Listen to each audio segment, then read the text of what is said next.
Hi, my name is Eric Domgard, and I am an occupational therapist that has been working in the school setting for about 4 years.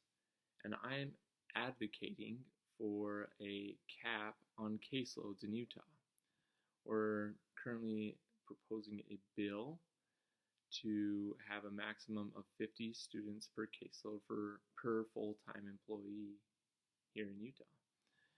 And just background, school-based OTs help disabled and non-disabled children gain independence through intervention, academic achievement, social participation, and consultative roles.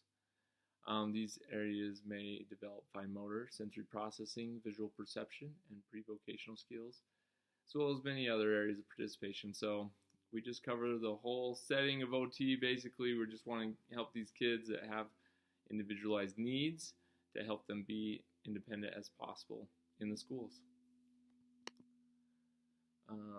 So the Utah Occupational Therapy Association put out a survey last year just gathering some data for this purpose to propose this bill for a cap on OT caseloads.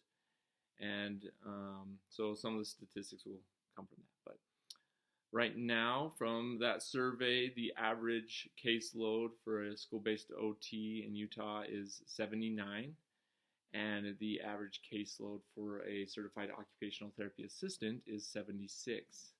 So way too high. It's not going to be benefiting these kids when we're stretched so thin. And one of the survey questions asks, do you feel that you are providing the quality and quantity of individualized services needed for your students to make progress?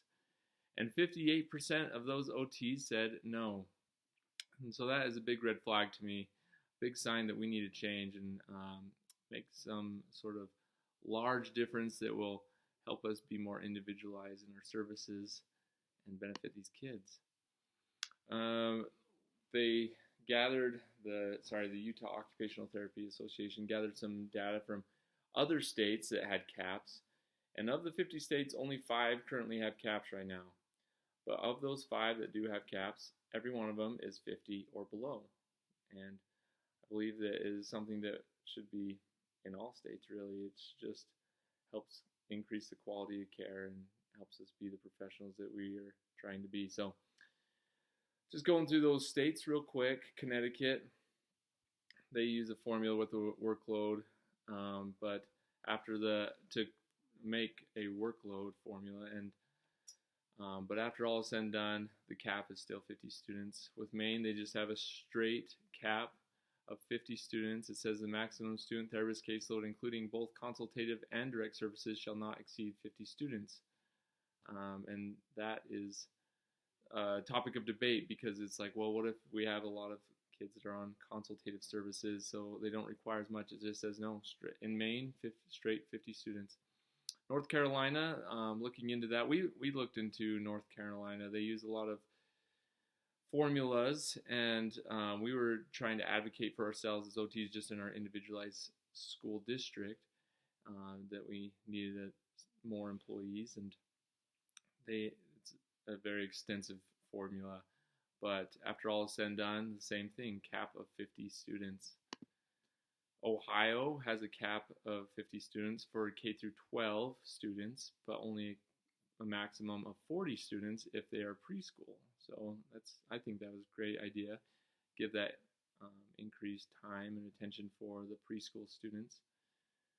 And then Wisconsin has a cap of only 30 students per full-time employee, and 45 if they're a certified occupational therapy assistant. And just some personal experience. My first year that I was in the school district, we had a couple of full-time OTs quit that we weren't expecting the previous year, and so it was just me, a newbie, and someone else that was fairly new, and we had a caseload of 120 students each, and we were very overwhelmed, to say the least, and we were not meeting minutes. We were just kind of putting out fires as we got these emails saying, hey, this IEP needs to be redone, or these kids need to be seen, and it was a big mess. And ours is about at what the average is throughout the rest of Utah. And I still feel stretched. I feel like it could be a lot better, and I could be giving a lot higher quality of services if I had the time and the means to provide it. And under IDEA, the Individualized with Disabilities Education Act, it ensures that students with disability are provided FAPE. FAPE is free and appropriate public education that is tailored to their individual needs.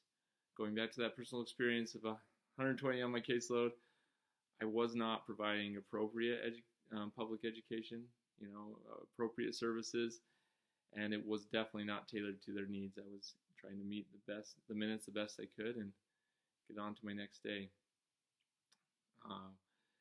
I believe that, and then looking at Utah SPED rules. So in the Utah SPED rules, the Utah State Board of Education Special Education rules, the first purpose is to ensure that all students with disabilities ages 3 through 21 in Utah have available to them a FAPE that emphasizes special education and related services as specified on the IEP, the Individualized Education Program, designed to meet their unique needs and prepare them for further education, employment, and independent living. And I just wanted to make this video to be brought before those that is appropriate to ensure that putting a cap will help increase the quality of care. It'll help us be the OTs that we were meant to be. It'll help us give the services that these kids deserve. And